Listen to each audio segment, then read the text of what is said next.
The United Nations treats humans as one thing and nature as something else. That is a fallacy.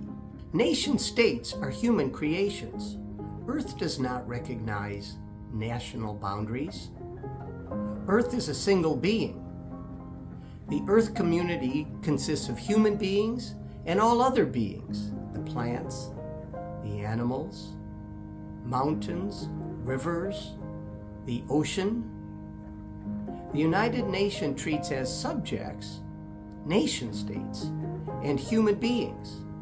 All other members of the Earth community are treated as objects for human exploitation.